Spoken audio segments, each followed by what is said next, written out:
Hey everyone, Jordan here. Welcome to building the ultimate budget sim racing rig, Supercut. This is going to consolidate parts 1 to 6 without any ads as well into one long video for your viewing pleasure. Now, a little bit of a word of warning, it might be a little bit rough between certain episodes, as these were always meant to go out as single episodes, not one long form video, but I hope you enjoy it nonetheless. Also, stay tuned to after episode 6, as I'll be talking about how the series went down as a whole, what I'd change if I did it again, and talk to you about some upcoming content. Okay, so let's get into it. Episode 1, we're going to start with the foundation of every good sim racing setup, the cockpit.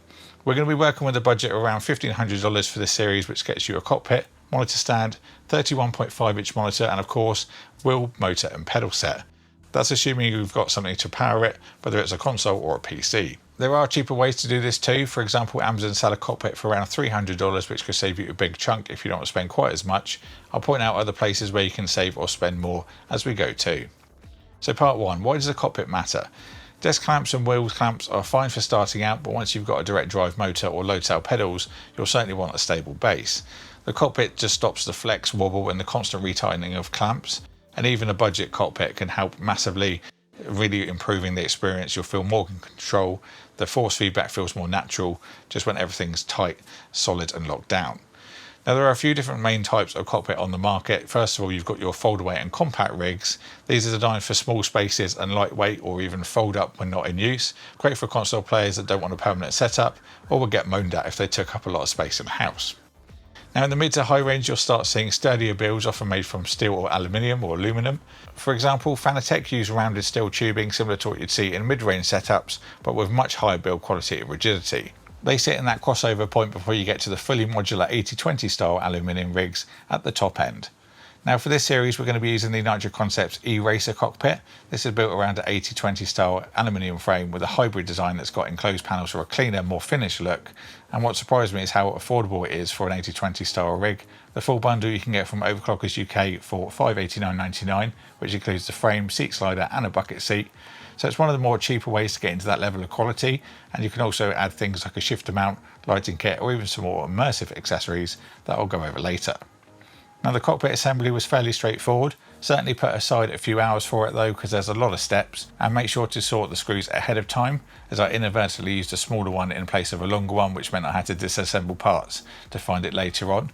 Also, if you're planning any optional accessories designed for the frame, definitely put the attachment brackets in for them now, so then you don't have to take it apart later on. Now, the kit itself comes with clear instructions and all the tools you'll need. Personally, I swapped the drill for a compatible iFixit bit, which saved a lot of time. Just be careful to not over tighten, especially with high torque drills. Now, during the build, I did go slightly off script from the instructions. I decided to mount the seat rails and seat halfway through the process, just so I could get a feel for the pedal placement. I mocked up the pedal plate with my Asetek pedals just to figure out where everything would sit. And as someone who's 6'6", I found that I'd had to push the pedals right to the front of the frame. Now, luckily I didn't have to go to the extent of swapping the upright motor mounts around for extra length. Just sliding the pedal assembly forward as far as I could gave me enough space. And after testing a few positions, I found that I could keep the seat rails roughly centered on the frame, which means it still slides forward for any smaller drivers that may use it, plus giving me the legroom that I need as a lanky boy. Now, if you're on the taller side like me, this setup works surprisingly well without having to modify anything major. It's also worth doing a quick test fit before tightening everything down, just so you can save yourself some extra work later on. Now, the seat that they include with this kit is a bucket style design, which is comfortable and supportive for long stints, which is important when you're putting hours into sim racing. You can also remove the padding to wash it as well, which is especially important for those sweaty try-hard races. So let's go over some of the optional extras for the E-Racer frame. If you're planning to run a stick shift, the gear shift holder E is designed specifically for the E-Racer. It bolts on rock solid, so your shifter stays in place under aggressive use. There's also an LED lighting kit if you want to add a little bit of flair, and also immersion upgrades such as the wind bundle, a set of fans that will change speed based on your in-game telemetry, and also the Meta Haptics seat pads, which give you haptic feedback so you'll feel every bump and curb. And at the very end, you can go for a motion platform that physically moves the whole rig to match the car, something I'd certainly like to add on to this at some point. That's also the closest you're going to get to being in a real cockpit at home. Not essential, but certainly great knowing you can upgrade to something like that over time. So overall, I think the E-Racer from Nitro Concepts is going to be a great mid-range cockpit and a good basis for our sim rig moving forward. We can grow with that as we want to add more accessories, whether we want the more basics or we want to go full immersion with the shifters, wind kits, for example, and the motion platforms. It is certainly in a good sweet spot between price, stability and flexibility, and I think going to be a really good choice for our $1,500 build. We've got three different main types of wheelbases to choose from. You've got your gear driven, that's usually the cheapest way to go. Good way to get started though. The Logitech G920 that I reviewed on the channel a few years back is a classic example. It's affordable, works on PC and consoles, but you can definitely feel the gears while you're driving. It's not always the smoothest experience. Belt driven is a really nice middle ground. They use a belt to smooth things out so they're quieter and give you more precise feedback than gear driven setups. Something like the Thrustmaster T300 is a solid example here. Now direct drive is going to be the top tier where the motor connects directly to the wheel. No gears, no belts, just pure force feedback. That's what you get with the Asetek Initium we're going to be using here. These are much more powerful and accurate, which make them the go-to choice for serious sim racing. Now pedals matter just as much as the motors, and the differences again can be huge depending on what you go for. The basic sets are going to be using potentiometers which measure position, not pressure. So again, the Logitech G920 pedals I had on the channel are a perfect example. They are fine for casual racing, but anyone who's used them will remember that notorious hard rubber block on the brake pedal. It was meant to mimic resistance, but really it just makes braking feel stiff and inconsistent. Mid-range pedals often use Hall effect sensors which read the magnetic field instead of physical resistance. They're more reliable and smoother than potentiometers. The Initium pedals that I have here definitely fall into this category. They're a definite step up from something like the Logitech set. Now high-end pedals use load cells, so instead of measuring pedal travel they measure pressure, which means braking feels much closer to a real car. The consistency you get lap after lap is night and day compared to the potentiometer or Hall effect setups. Asetek and Fanatec also offer load cell upgrades if you want to upgrade down the line.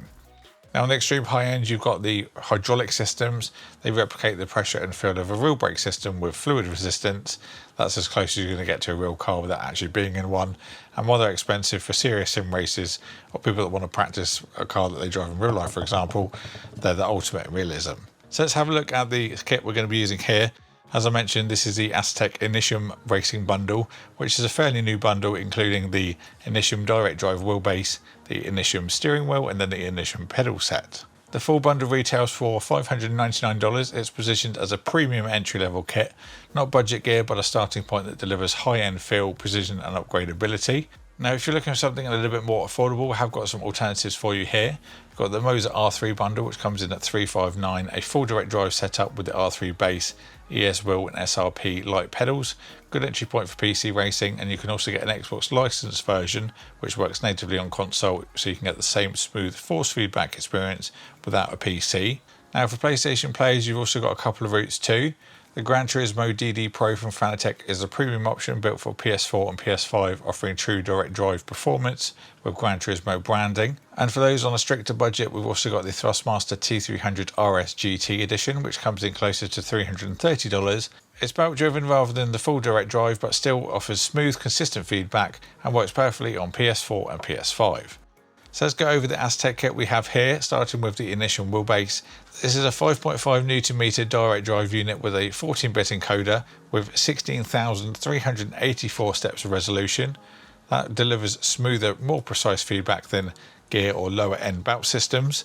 This bundles for the PC and connects via USB and includes 5 peripheral ports that can also act as a hub for your Asetek pedals and wheels. You can also upgrade the torque with an optional boost kit, taking it to 8 Nm. Without any tools, which is pretty awesome. For the Initium steering wheel, this is 300mm in diameter with textured rubber grips and an automotive grade polymer shell. You've got lots of different controls on here, including 11 push buttons, 4 of which are backlit, 2 rotary encoders, a 4-way D-pad, magnetic shifter paddles. They also have no click as well, which is something I personally like. 9 ARGB rev LEDs, start-stop backlit button. Then we've also got Asetek's quick release for easy swaps between different wheels. Now this wheel is going to be PC only in the bundle, but they do have an Xbox version, so hopefully we'll see an Xbox bundle further down the line. And then looking at the pedals, this is going to be a 2-pedal kit using Hall effect sensors for both the throttle and brake. You can run them in floor mode or cockpit mode. The assembly is a glass fibre reinforced composite, weighs around 2.9 kilos and is ready to race out of the box. So you can also get an upgradable clutch pedal and clutch upgrade, load cell or hydraulic brake, plus an upgraded throttle. Also a quick mention that all of the software runs through Asetek Race Hub. You configure dead zones, pedal maps, configure LEDs, set all your calibration and stuff all on there, all in one piece of software, which is nice. But we'll be covering that of course when we get things set up. We'll run you through all of that and how it all works. So let's go on to displays. There's a few different routes you can go down. Each have got pros and cons depending on your space, budget and whether you're using a PC or a console. Ultra wides are going to be a favourite for immersion. A single 34 to 40 inch display, 21:9 resolution really fills the view nicely without needing 3 monitors. A large 4K TV can also work well for console setups, especially if you're going to be racing a bit further back, but the response rates and refresh rates are usually a little bit lower. Of course, you've got VR2, which is absolutely unbeatable for immersion, but needs some serious PC grunt. Now, triple monitors are going to take everything to the next level, wrapping right around for full peripheral vision, but they do take up a lot of space, require a strong GPU, and unfortunately consoles don't support them. Now, if you are going to go for a triple screen, you'll obviously need a heavy duty stand, which will add more cost, not to mention you're going to buy 3 of the same monitors as well. So altogether the cost of going triple screen could easily exceed the total budget of this sim rig. Now, there are other options for mounting, such as Asetek. They have the ones that match their own cockpits, or you could of course go with a third-party stand if you're after something a bit more affordable. Just make sure to measure the rig's width though before you buy. You don't want a stand that's too narrow. It's always better to get one that's slightly too wide than too tight, especially if you plan to upgrade your setup or monitor size later on. So part 2, powering the display. Of course, you've got consoles, simple plug and play. The Series X and PlayStation 5 can run 4K at 120Hz depending on your display support. It's a great option for those that don't want to be building a PC or that don't own one. Now, of course, this one is going to be PC based. I'm going to go for a PC which is going to be based off a recent build that I did on the channel. Of course, if you're using PC, you can just use your own, but being this is a series sponsored by MSI, it's only right that we put one together. I'll put the full build on a card on the screen if you want to check out the basis of how this one started, but the basis is going to be the Thermaltake View 380XL, MSI Tomahawk B860, Intel 245K, MSI A13 AIO cooler, plus the MSI RTX 5070 Ti Ventus 3XOC. For the Nitro Concepts E-Racer, we're going to be using the Nitro Concepts monitor stand, which is designed to fit that frame. It's fairly affordable at £99, and the assembly is very simple. Took me around 20 minutes to build, and that was while filming it too. Now for the monitor, I wanted to go something that feels immersive but without filling half the office up. So we've gone for a curved 31.5 inch 4K monitor, the MSI Mag 321 CUP. This is a UHD panel running at 3840 by 2160 and 160Hz refresh rate with a 1 millisecond response time. It's also got a 1500R curve which wraps nicely around your field of view, giving a cockpit style feel without needing triple monitors. It's also a VA panel, so you get deep contrast and rich colour. MSI rate it at 114% of sRGB and 91% of the DCI P3 colour gamut. For connectivity, we've got HDMI 2.1, DisplayPort 1.4, and obviously USB with DisplayPort Alt mode. Overall, it's a nice middle ground between price and performance, a 4K panel that still gives you the responsiveness and curvature to really feel immersive. Now, I had to mount this a little bit differently to other monitors. This has got a recessed racer mount, but MSI do include all the bits you need. So I used extensions or little standoffs, then the spaces from the monitor mount over the top of those. Added the mounting bars on top, so it's kind of a hybrid of mounting options here. Then once those bars are fitted, the monitor simply slots onto the bar, then screws into the top and bottom to secure it into place. So this is where the project's really going to start to feel real, seeing all the parts come together. Before mounting the pedals, we're going to need to switch them into cockpit mode, as the Initium ones come with a desk/sofa use by default. There's a small metal plate on the bottom that you need to remove. The Allen key is included for it. Once that's off, simply rotate the plastic piece underneath 180 degrees, which changes the pedal travel and angle to suit a better cockpit position. Desk setups sit higher and more upright, whereas the cockpits are flatter, and this adjustment just makes things line up properly. While these pedals are flipped over, you can actually see where the optional upgrade kits connect in. It's a really neat setup as everything's pre-routed and cable managed internally, so when you add the extra clutch, throttle or brake upgrade kits, it just easily plugs straight in. After that, we'll also need to move the brake pedal back slightly. I've also fitted the stronger spring for a bit more resistance. There's also a small sliding section on the throttle to change where it stops. Cockpit mode doesn't need that much travel as desk mode, so this gives you that tighter, more realistic feeling under your foot. Mounting the Asetek Initium wheelbase and pedals is also very straightforward. Both mounts on the Nitro Concepts E-Racer have got a lot of options, especially the pedals, which are almost like a cheese plate, which makes it compatible with a ton of different models. So a quick word of warning if you're planning to use the Nitro Concepts E-Racer with the Asetek Initium pedals. The Nitro Concepts E-Racer does come with 6 M6 screws, but they're not long enough to go through the Initium pedals, and nor do they have the nut that's required for the other side. So at 7 o'clock I scrambled to my local B&Q to get some additional M6 thread screws. I used 30mm ones here. I also added some washers too, just to protect the coating that's on the pedal base. Now, I didn't worry too much about cable management at this point because I do have a couple of add-ons that you'll see in episode 5. But with the MSI PC all connected to the monitor, the full system finally takes shape. I also downloaded all the relevant drivers, but of course if you're using your own PC at home, you won't need to do this step, but I needed to, being it was a new system. I also downloaded the Asetek Race Hub and got everything updated with the latest firmware. I also calibrated the pedals as they come by standard in desk mode, and we just needed to recalibrate them for adjustment in cockpit mode. It is really nice to have this all finally put together, especially as I simply can't build it and then use it like you guys at home. Now let's jump into Assetto Corsa and I'll give you some initial thoughts. We're now in maiden voyage. Now I don't actually have any sound yet either, which is another thing that we'll be covering in the next episode, but let's get a little bit of a run on our maiden voyage. Literally just set everything up to get a rough go out of the pits, and here we go. Oh, back and going round. Oh, let's keep it. Not pushing the brake hard enough. I'm not used to obviously pressing that brake down really hard, so that's something I need to get used to. Feels like the cockpit's going to kind of like give out, but it won't. Definitely need some sound. That's like something I mentioned we will cover next episode. It's really difficult to kind of tell what you're doing without the sound, because you obviously rely on the RPM and things of the engine to kind of gauge gears and all that kind of thing, so something we definitely need to add. But first impressions, really good. Losing it in there, back end. I also need to adjust the fan tuning on the PC fans. That's another little point that's very loud at the moment, and it's obviously the power is coming from the graphics card, not the CPU, so we do need to adjust that, but that's little things that we can tweak as we go along. This is great so far. I'm just going to do a bit of a cruising lap now, just to have a little bit more of a talk. I think there's going to be a little bit of tweaking in terms of just little things like the positioning of the wheel. I want it a little bit further forward. I am limited by where the pedals are though, because of the lankiness of my legs. I have got those set all the way forward as far as they will go. So that is something that I'll have to try and work out. Maybe I might need to use the upright bars that come with the cockpit instead of the ones that are at an angle. But we've got some use out of this finally. Like I said, when you're filming this, it takes so much longer than just being able to build it like you would at home, and it's really nice to actually just use it for once as well. I will be doing a bit more of a review in episode 6 as well of the kit as a whole, so stay tuned for that. We'll hopefully be able to feature some of the upgrades then as well. Another little teaser as well, I'm going to be doing some weekly live streams after this series wraps up, so you guys can come and join me. We'll do a bit of like sim racing, we'll do some Euro Truck, some more like chill out streams and stuff. We can obviously give you more feedback about the Initium kit as well further down the line. So far it feels really good, really responsive. I think that's going to do it for this one. I'm going to try not to get distracted and continue using this for the day, obviously get this episode out for you guys. But yeah, back to previous Jordan to wrap up the episode.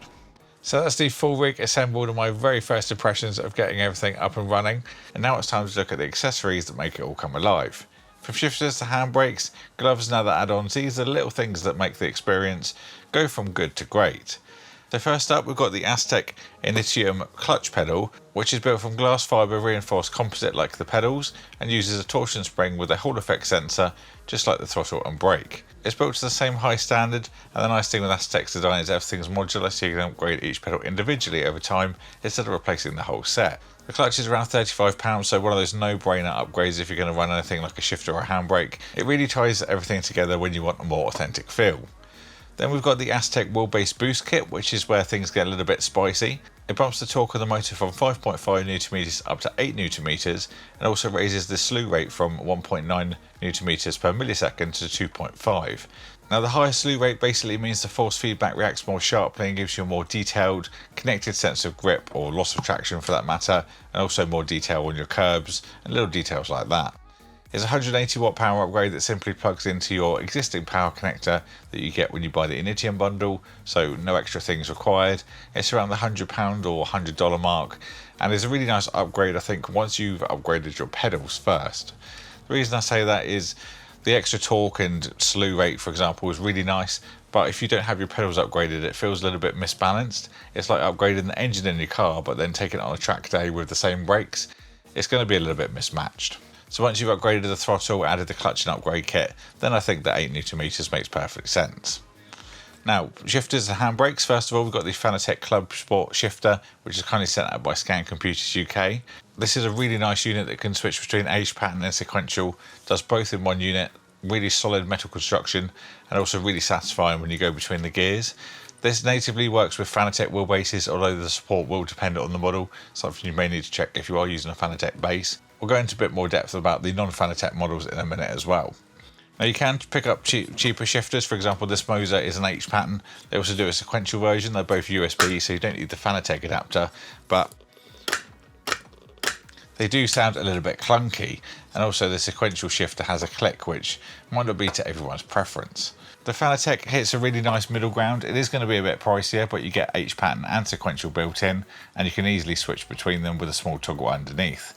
It also comes with different gear knobs, and it will just overall feels a bit more refined.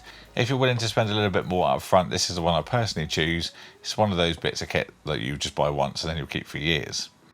Now, in terms of handbrakes, Fanatec also offer a Club Sport handbrake. This was kindly sent out by Scan Computers UK again. This is ideal for rally or drifting, giving you an extra layer of control. Now, the E-Racer cockpit we're using here only has a single handbrake mount by default, so it's really convenient. The Club Sport shifter and handbrake can bolt together, so you don't need any additional brackets or extra drilling. Now, the shifter and handbrake give you proper rally and drift options, and they feel great once you've got them fitted. There are a couple of small things worth mentioning though if you're not using a Fanatec setup. First of all, the shifter doesn't come with the M6 bolts you'll need to mount it like to a rig that I'm using, so you have to grab some of those separately. That's not the end of the world, but at this price point I think it should include a couple of universal fittings in the box. Then secondly, if you're going to use these with non-Fanatec wheelbases, you'll need the Club Sport adapters, which are USB to RJ11 adapters for each accessory. These are going to be around $30 each, so by the time we've picked up both, you're looking at another £50 or so. It's not a deal breaker, but certainly something worth mentioning, and just one of those like annoying extra fees that you may not expect. Now, other little things you can talk about: gloves. Not essential, but they do add to the experience. They protect your hands for longer sessions and give you a bit more grip on the wheel. I've been using a pair of Sparco, which are engineering gloves, which can also be used for sim racing. They usually cost around £28 to give that authentic racing feel, but there have been reports of them becoming a little bit fibrous after a few months of use. Now, I've also got a pair of gloves here from High Gloves, which are originally meant for Hydrox racing, like a kind of fitness thing, but they offer great grip, are also cheaper, and feel like a bit of a hidden gem compared to the bigger brands. At the time we're filming, these are $16.99 on sale, and with really cheap shipping at $1.99, you're going to get them all for £20 delivered. Now, there are going to be some other things you can obviously add to your kit further down the line. Seat haptics, vibration kits, the kind of things we covered in the first episode. The wind simulators, for example, that adjust with the in-game telemetry. Pretty cool. We've also got LED lighting kits, and then the motion platforms. That's hopefully will be something we could potentially look at in the future. So those are a few optional accessories to really personalise your sim rig. The Club Sport shifter and handbrake really give you nice rally and drift options, and then the clutch pedal and boost kit really bring your setup to a full-blown racing experience. And the gloves just to add a little bit more comfort and control for those longer sessions. I've been using this setup for a little while now, and I want to give you my thoughts on it as a whole. So in this one, we're going to take a lap of the green hull with the Nordschleifer and talk to you about how each part of the build performs. Going to do a nice little careful lap, not too mad, as I want to talk to you about some stuff as of course we drive round. Now, this is an actual mod, if anyone's wondering. It's not part of the base game. It's very easy to install though, I do have to say that. So straight away, the Initium wheel, 5.5 Newton meters, actually, it doesn't sound like a lot in comparison to like the 21s, 26 Newton meters you can buy, but it's really responsive for, you know, a budget kind of base bundle. The biggest thing you'll notice is going from a controller to this is just the way that you can feel the weight of the car, and everything is just so much more obviously realistic, which is the whole point of things. But as we go for our first lap around the Nordschleifer,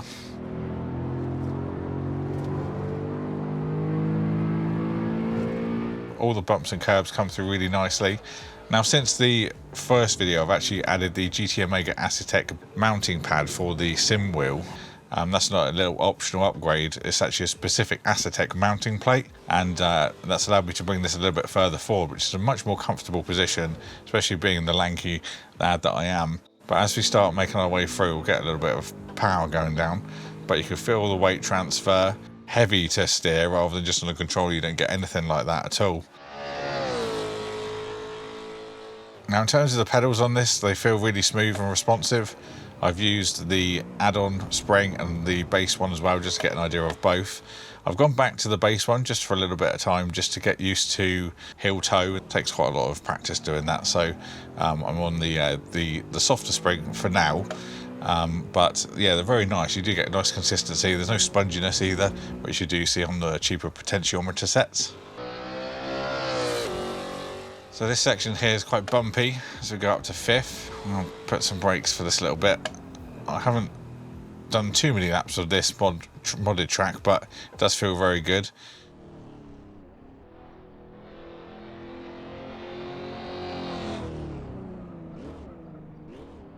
Now, the quick note on the shifter arm for the Nitro Concepts cockpit, it's okay. I feel that it does need another point of contact. Like you see the Fanatec ones, for example, they're connected to the front and the back.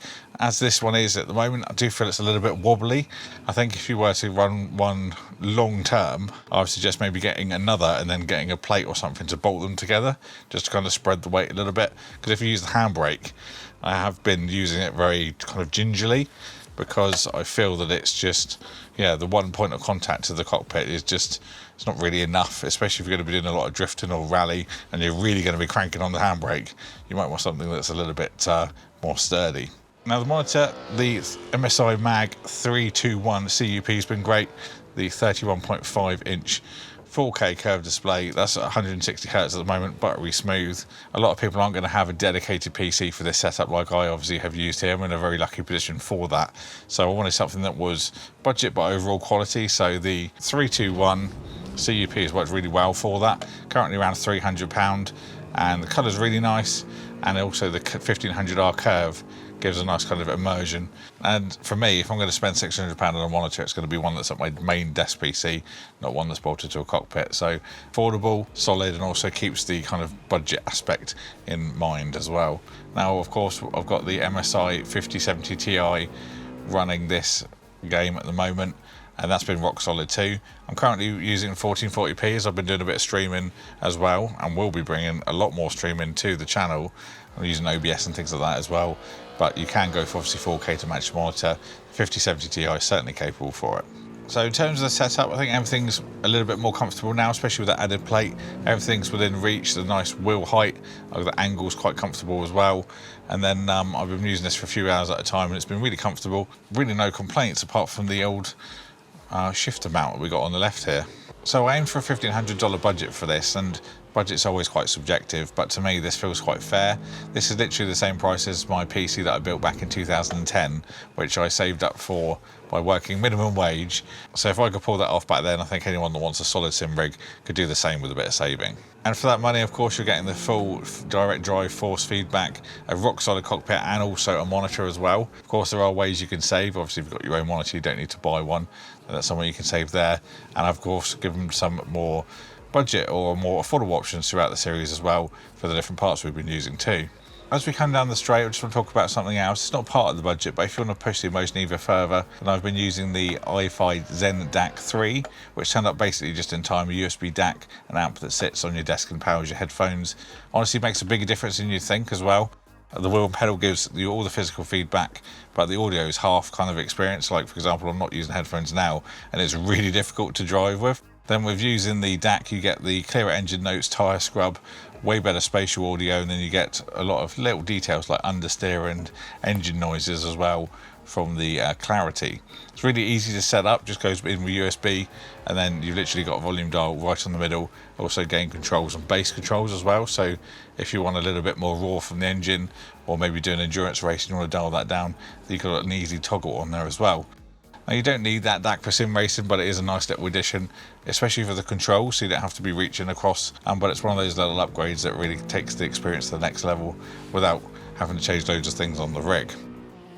So I've just jumped into something a little bit quicker. I've got a Ferrari here, GT2. It's actually got very cold tyres, so it's a bit slippy at the moment.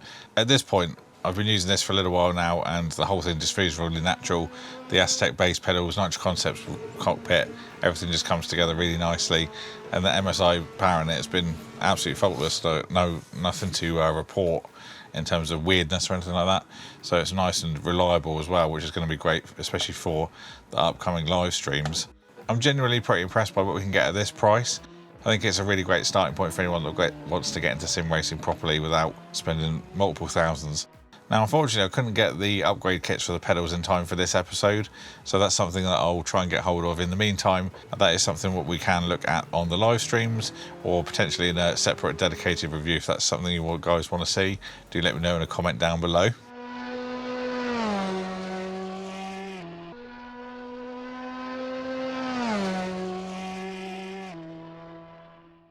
So this is the biggest project I've done so far by a long shot. The pacing was also a little bit mad, especially as I planned to produce it alongside other content, so I had it all ready before putting the first one out.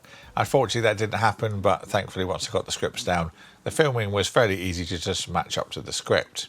Now, the budget aspect was contentious. A lot of people said that it's not really a budget rig, but throughout the series, as you would have seen, I did mention cheaper alternative options if you wanted to make it even cheaper. I think this was fairly priced, given that we also added a monitor plus a rock solid cockpit, which similar ones often sell for £500 to £600, and that's without a seat. Bit weird. Whereas the Nitro Concepts that we had included everything in a bundle for that price, including a seat. Now, unfortunately, this kind of thing just isn't cheap once you go past getting a Logitech G920, using it at a desk. But once you get to, you know, an actual cockpit setup, £1,500 is pretty good, and is budget if you kind of zoom out and look at how much some of these setups can cost. Now, I was also unsure about a multi-part series. I did debate all of the different combinations, including maybe 4 episodes, doing 2 longer ones, 3 for a middle ground, everything, just 1 long one.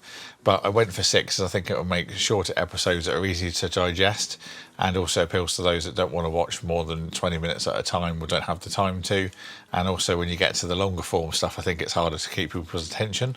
So keeping them short meant that I could also keep them nice and concise as well. Now, filming lessons, what I think I would change next time, if there's a next time. Certainly less same day pressure. A lot of these came out the same day as I finished them, so I would finish them at like 4 o'clock, they'd go out at 5. It was very tight, so I'd put some more breathing room between the filming and editing, likely do 3 episodes as well over 6, but that would be more down to the products being from the same company, so you don't need to keep saying this is from Nitro Concepts, this is from Fanatec. It would all just be one brand, so you don't have to do the repetitive nature of saying what brand everything's from, and that'll also help avoid confusing viewers too. It'll also be filmed alongside other content like I originally planned, so it could all go out once it's ready, over finishing an episode that could go out the same night, because that's just not helpful. The problem that I had is I originally planned to use a different brand for the series, and it took a long time to lock in the product sampling with what we were actually going to do, and all the coverage details and, you know, all the promotion that it would get.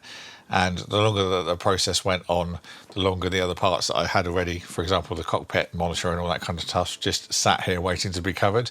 So it became a case of swapping the brand to something we already had for other content, purely to speed the whole thing up. That meant that I had to get the series out faster, because obviously I was backpedaling from the stuff that was already here. But it ended up being the right decision, because the move to Asetek hardware was genuinely enjoyable to use, and also made the filming a lot more enjoyable and fun overall. When the content list gets stupidly long for one product, it just stops being fun and feels more like homework, and that also kills the enjoyment fast and can come across on camera, so the swap was definitely sensible. Now, since this SimRig series went out, unfortunately I had to pull out some parts from the Sim PC to actually use it in other videos, the scan bundles you may have seen that went up recently, and that's why the live streams never actually started from the date that was on the end of the episode.